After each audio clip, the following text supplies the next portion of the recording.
Hello everybody, and welcome back to the How to Renovate podcast. So this week I thought I'd do something a little bit different because it is Halloween week.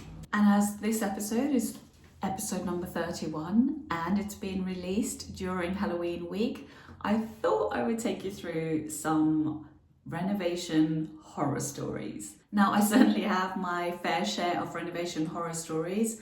I've done so many over the years, and also I've been working with clients, and things are always discovered that you weren't expecting. And I'm sure you may have some of your own to share as well. Please drop me an email if you have any to share. If you have anything that's gone wrong or anything strange that's happened on a renovation, I'd love to hear about it. So drop me an email or drop me a message on the socials. Everything's in the show notes. I'd love to hear your renovation horror stories and how you dealt with them. But for this episode, I wanted to share some stories, but then also show how you can avoid these things happening. I've certainly learned from many horror stories over the year how to deal with them, how to approach them, and generally you never can tell what will happen when you start a renovation, and you may encounter some difficult things.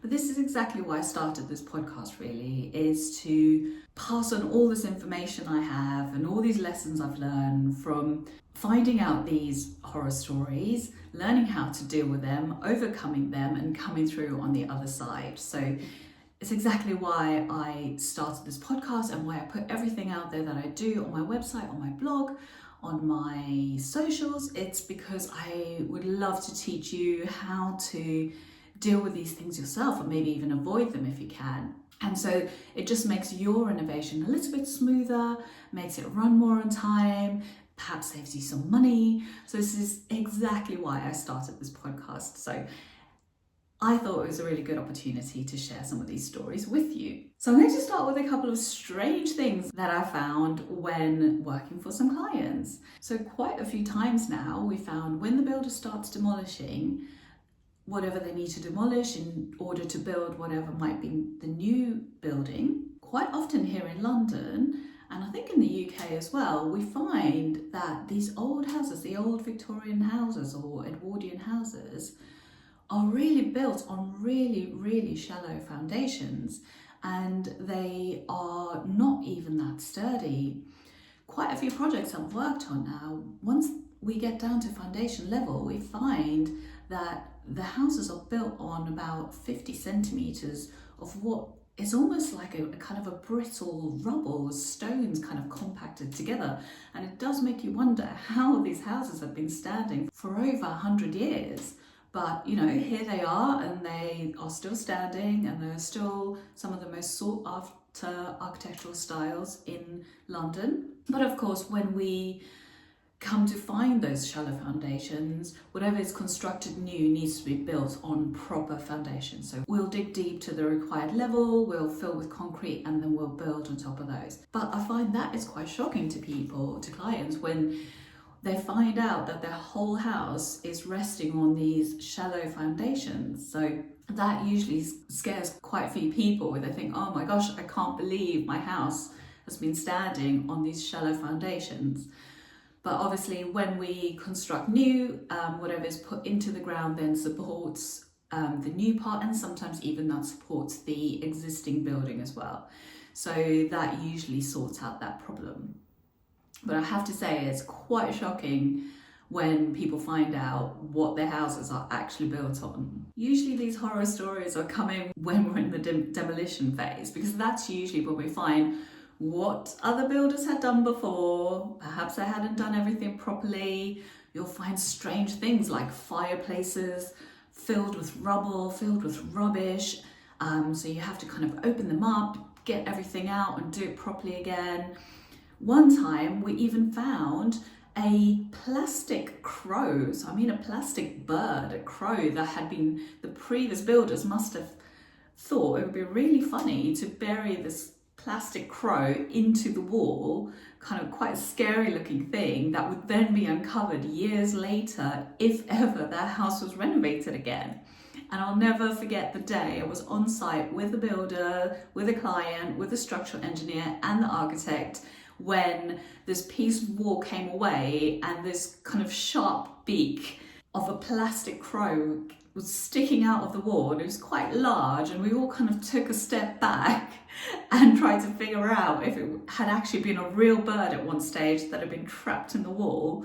But then on closer inspection, we found that it was some kind of strange practical joke that these builders must have put in the wall before as a practical joke for someone else to find in future. These are kind of the odd things you find when you start demolition of the existing building before you start to add your new parts to it. So just beware when you're renovating, when you get to demo stage, you might find some strange things. But moving on now to some of my own horror stories. I would like to share with you a few stories of my own renovations I've done before. And I'm sure, as I've said many times before, I've done quite a few. My husband and I have been renovating our own properties now for at least 12 years or so, and we've done a few. So I'd like to run through a few of the horror stories we have encountered during our own renovations, and then also I want to give you some lessons I've learned on how perhaps you can avoid or deal with the same situations. Okay, so story number one. Way back in 2008, we were doing our very first renovation, or our first major renovation anyway, where we were adding a rear extension onto our ground floor flat. At that point, this was our first major renovation. We didn't have a huge budget. We were trying to do everything as cost effectively as we could, as I guess we all try and do with our very first renovations. And we'd found these builders, and their quote had come in very, very cheap, much cheaper than the other 3 quotes we'd gotten. I mean, because we were quite young back then and we needed to save money, we needed to do it on a budget, we decided to go with these builders. And I have to say, the builders started off absolutely amazing. They came in, they did the demo, they were like machines, they kind of really got into the project. And I think perhaps that was part of the problems. They demoed an existing outbuilding, which was touching the rear of the house, which needed to go.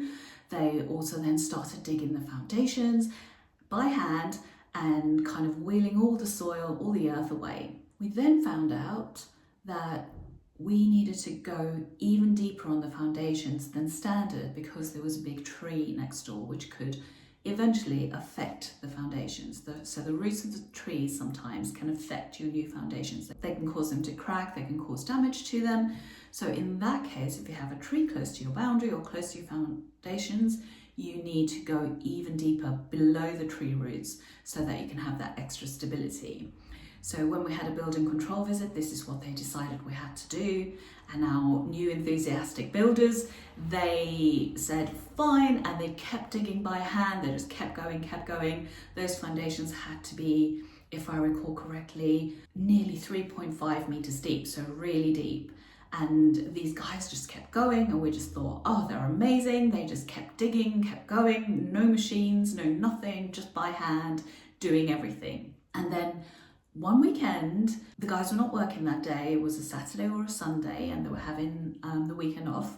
We had some really heavy rain, and we had these trenches in our back garden. And here in London, in certain areas, there's the clay soil. And little did we know, all the heavy rain had softened the clay soil.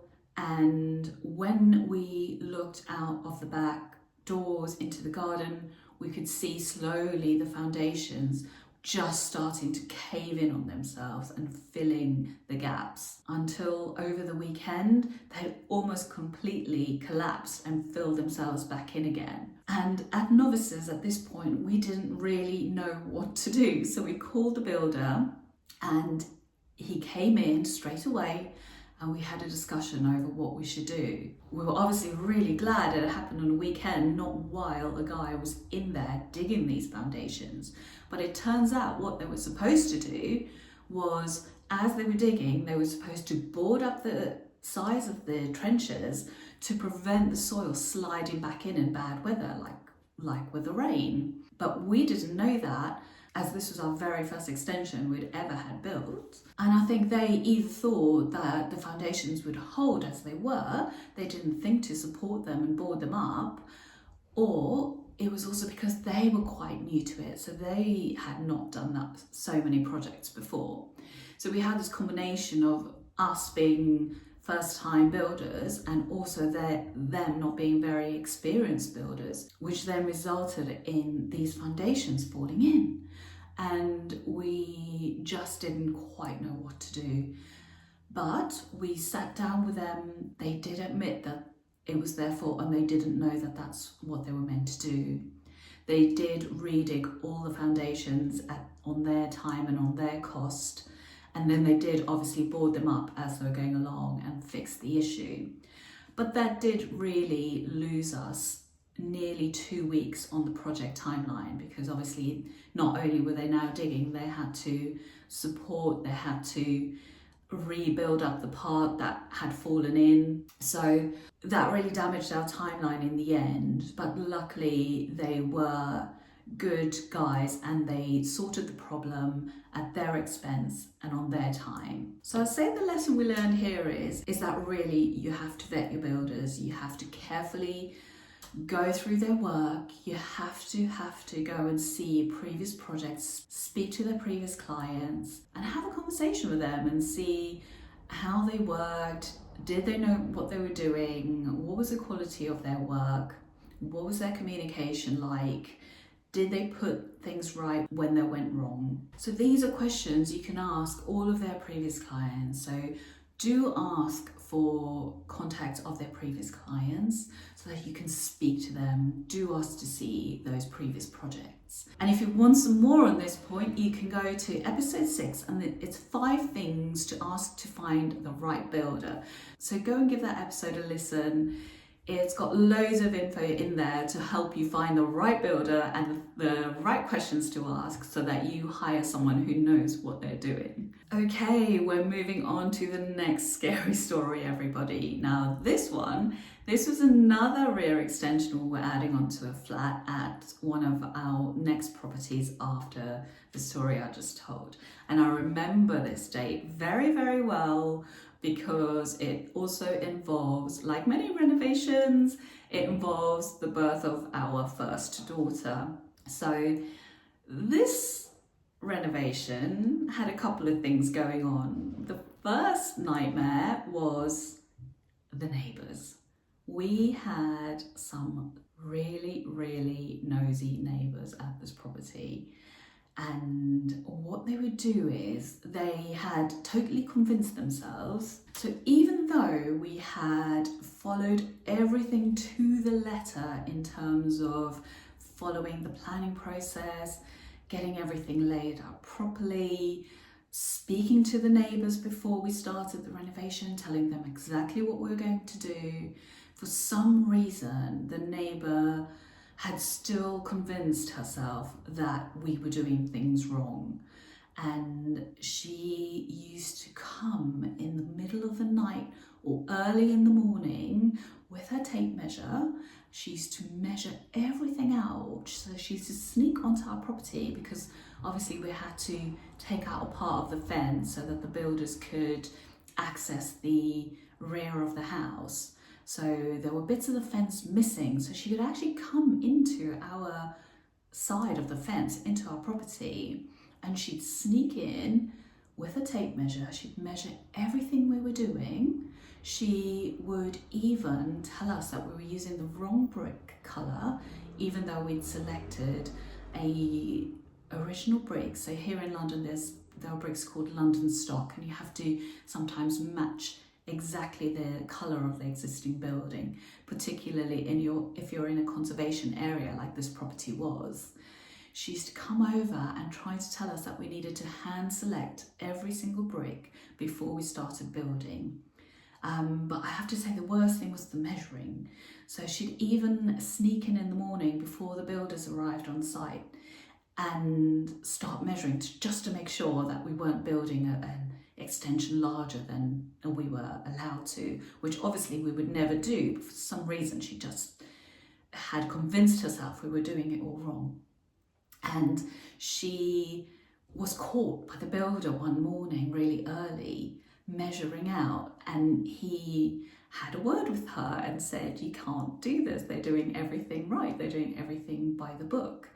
And she kind of snuck back to her house a little bit embarrassed, and I don't think she'd come back to measure again after being caught out. But the reason we know that she did that was because the builder had caught her doing that, and she used to message us every single day, just giving her information, giving her advice on how exactly we should be building our extension.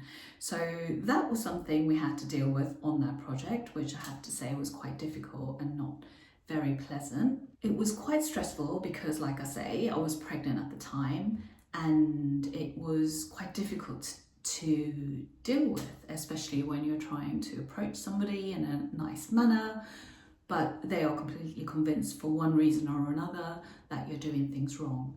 So if you want to go and listen more on how to deal with tricky neighbours, go and check out episode 22. It's called How to Deal with Neighbours, and in that episode I cover lots of points on the many things I've learned since then on things you can do to better manage and not get so stressed out when you are having to deal with tricky neighbours such as this one. So do go and check that one out.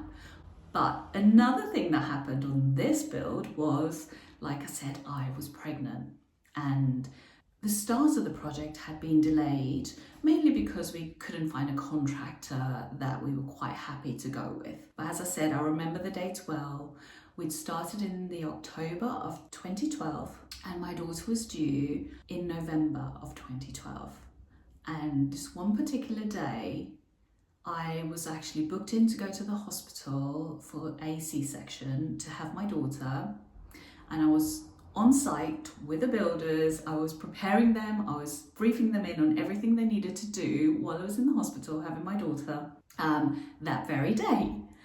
And as luck would have it, as I was briefing in the builders, my waters broke, and I had to make some excuses, kind of leave the area that they were in. And then on this day, it was the exact day that they were breaking through the back of the house, so opening up our flat to the elements on this exact day in preparation to add the roof and then obviously progress on to making the extension watertight, but that would only happen in a few weeks to come. So on this day, I made my excuses, I left the room, I found my husband who was obviously home that day as well, because he was going to come to the hospital and we were going to have a baby that day. And I just decided that I would first brief in the builders and have a meeting, which was a bad decision.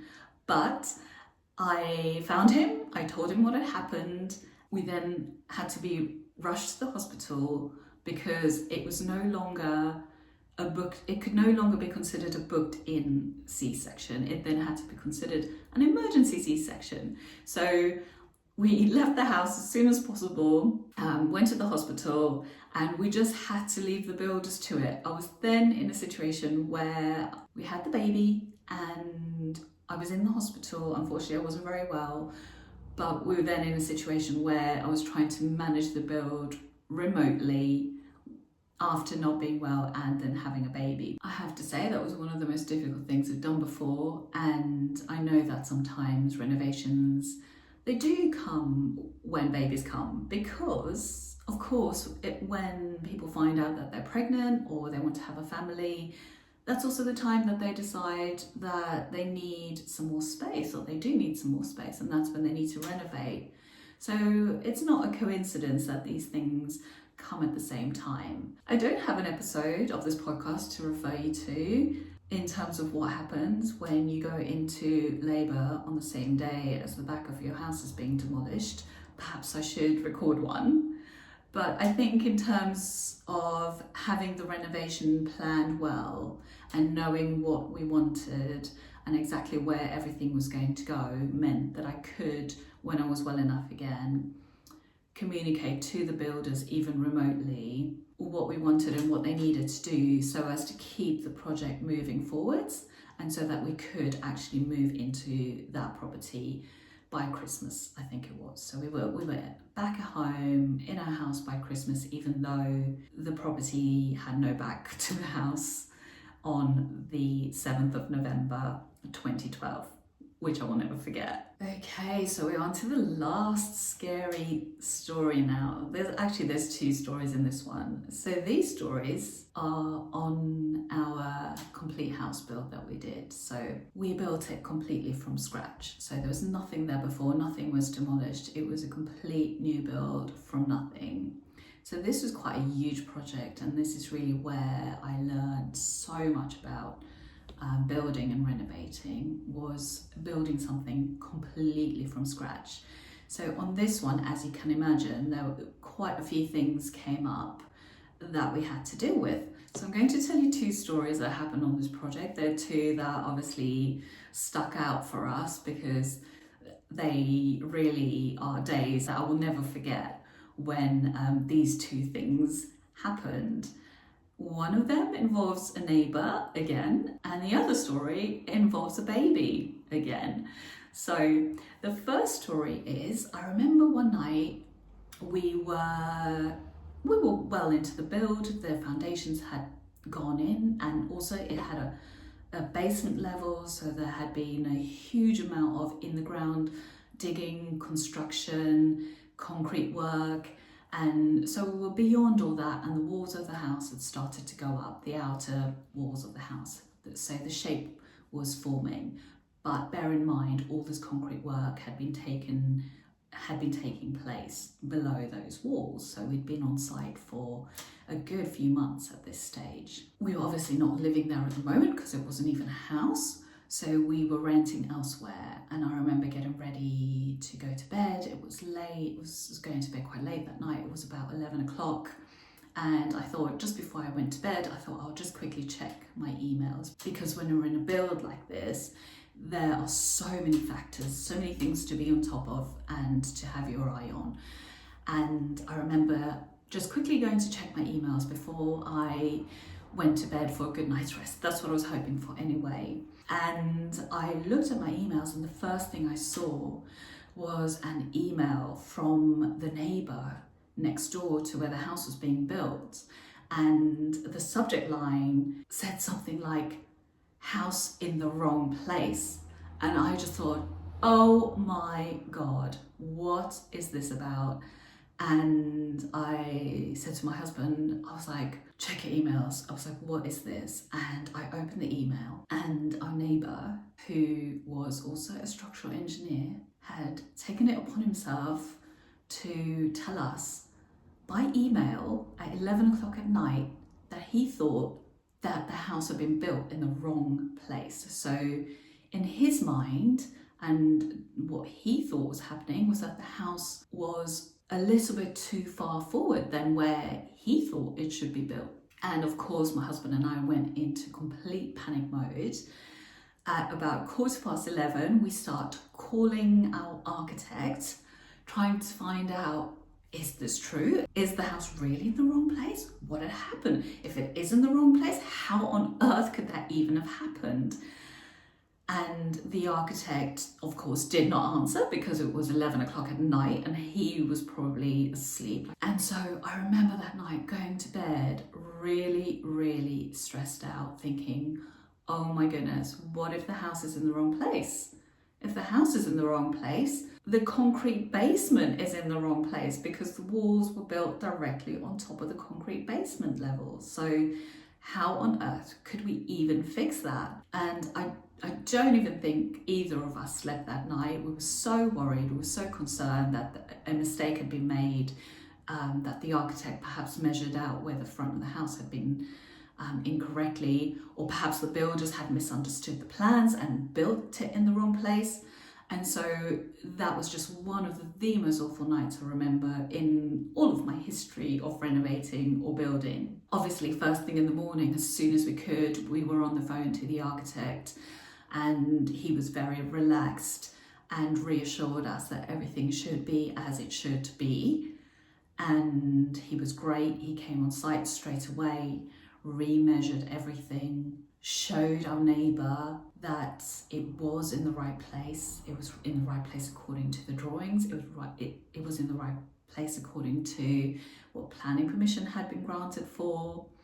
And I can honestly say that day was one of the most relieved I've ever felt, is just to know that everything was correct and that the neighbour had panicked for some reason and not checked things properly. But, you know, these things happen, and neighbours can, without even knowing, do this to you and put you through these levels of stress, and you really have to kind of hold your own, try not to panic, make sure that you're checking with the right people on the details, and not just believe it when someone says your house is in the wrong place or you're doing the wrong thing. You know, be confident that your professionals know what they're doing.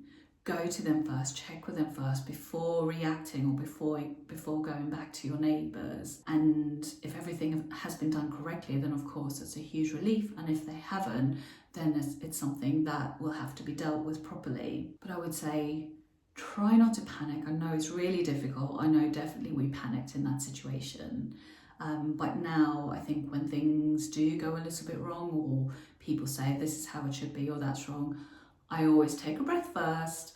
I check with the professionals first, make sure I've got all the information, everything that's needed before going back to the person with a concern, and then just laying everything out clearly. And again, episode 22, how to deal with neighbours, will help you with this kind of situation. So do go and listen to that one if you haven't already. And then also another episode that might be useful for you on this point in terms of other people's opinions is episode number 30. So that's just the last one I recorded that was released last week, and it's called Should You Ask for Other People's Opinions on Your Renovation? So do give that one a listen as well. There's some good tips in there. Okay, so moving on to my last horror story for this episode. So this story also involves a baby. So what happened on our house build was my husband Rich and I decided that we would get a full construction team to build the shell of the house, and then we would then take on the completion of the build. So we would be completely in control of hiring our own trades, ordering our own materials, basically managing from the shell of the build all the way through to completion ourselves. So we would be the project management on that. And the reason we did that was because of budget. So to hire a contractor and to hire a team to work with us from complete start to complete finish, we just didn't have the funds to do that. So this was a way we could afford to complete the house and also get what we wanted, but obviously we would have to put more hours in. And from this point on, I'd already decided to leave my work as a graphic designer, and I was retraining, and I'd started my business into the renovations world. So we decided this would be a great way to do it. Again, I remember this date very, very well, and you'll find out why in a minute. But on the exact day that the contractors finished their contract for the shell of the building, so on the day, the 1st of December 2017, the contractors finished their part on the shell of the building, and they completely handed over the project to us. So they would not be coming on site any longer. They were completely finished with their part as we'd agreed. And on this day, the 1st of December 2017, I discovered that I was pregnant again. It was an unexpected pregnancy. It's a long story. I won't go into all the details, but we'd experienced some loss in between our first daughter and our second daughter, and we weren't sure it could even happen. But on this day, I'd been feeling unwell, and I took a test and I was pregnant, which of course was great, but it was completely and utterly unexpected. And then all of a sudden, I had a whole build to do. I had a whole build to manage, pretty much on my own, obviously with the help of my husband, but he also has a full-time job. So it was a really, really scary day. It was exciting in many ways, because obviously we wanted both things to happen. We're at a point in our lives where these two huge exciting things were about to happen, but just at the same time, which we really weren't expecting. So it then meant that I went through the next few months, nearly the whole pregnancy, of managing a build whilst being quite unwell in my pregnancy. So I remember days where it was January, I was still getting morning sickness.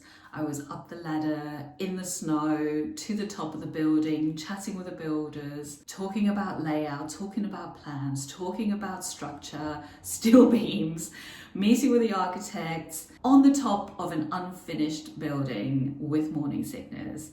I will never forget these days. And because there were complications before and I hadn't really told many people that I was pregnant yet, I was on site feeling obviously really ill, really unwell, with all these men that I could not tell that I was pregnant, and just having to get on with it, deal with it, and continue to manage the project. It was tricky to do. I have to admit that. I got really bad morning sickness, and I had to just kind of get on with things, because neither thing could wait, neither thing could stop, and so I just had to carry on. But I did it. We managed to get the build done before the baby came, but it was nearly the whole pregnancy. So from the stage of the shell being finished to the day that we moved in, it had been almost exactly 8 months. So I had 1 more month left before the baby came, once we'd moved in to the house, which still, it wasn't quite finished. It still needed quite a few things, but at least we could move in,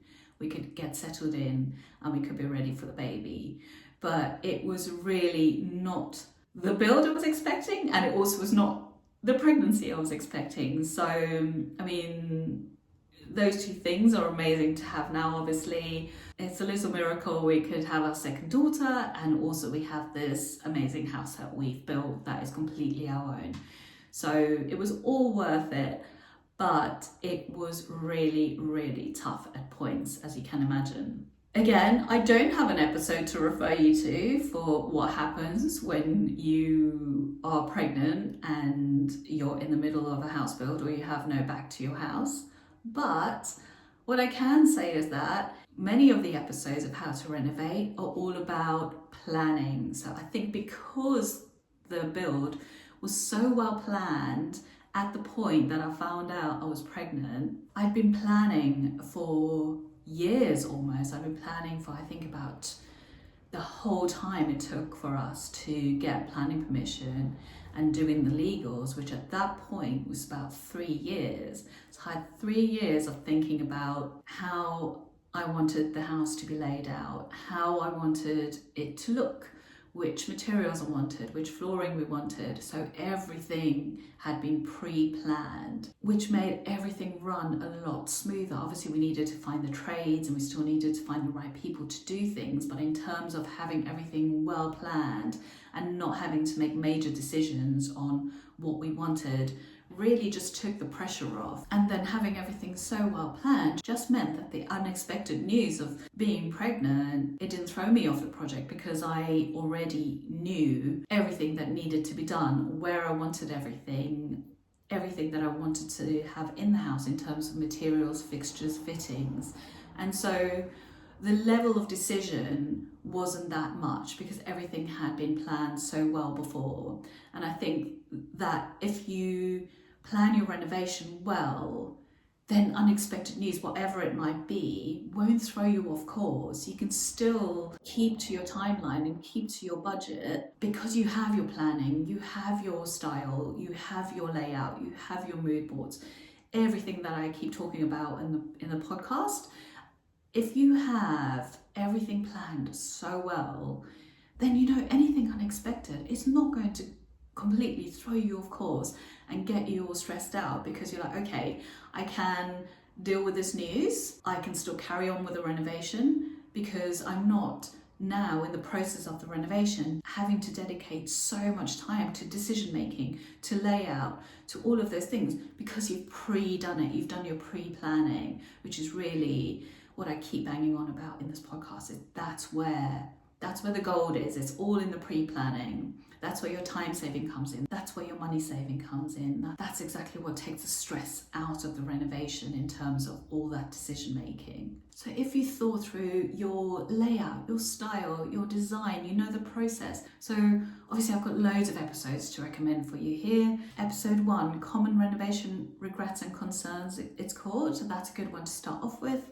I've also got episode 4 for you. So that's 5 important things to do before you start your renovation. So that will get you on track before you start. Episode 19 is a good one. That's 7 things you can do to prep for your build, so that before you go on site, before work start on site, listen to that episode, try and do all those things. That's going to save you a lot of stress.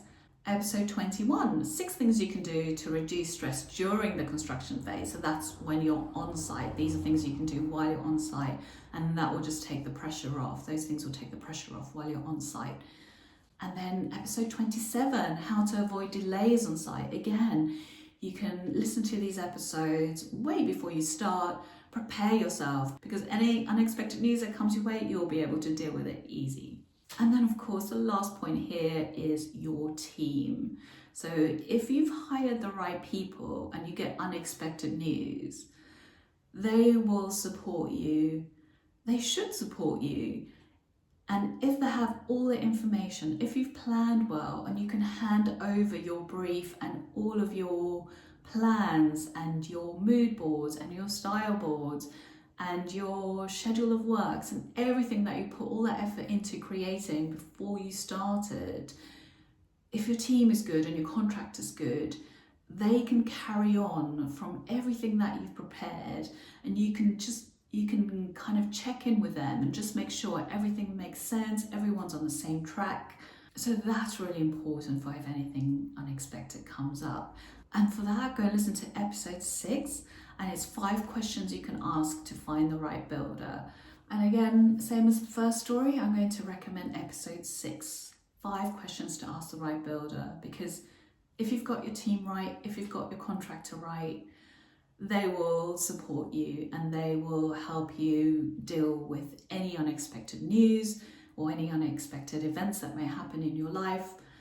If you've got the right team behind you, then your build will stay on track and hopefully on budget as well. Well, that brings us to the end of the episode, everybody. I hope you've enjoyed this one. Just thought I'd do something a little bit different this week. And again, if you have any horror stories or any haunted house stories, I'd really love to hear them. Perhaps you can even come on the podcast next Halloween. I'd love to have someone on with some great horror stories for Halloween.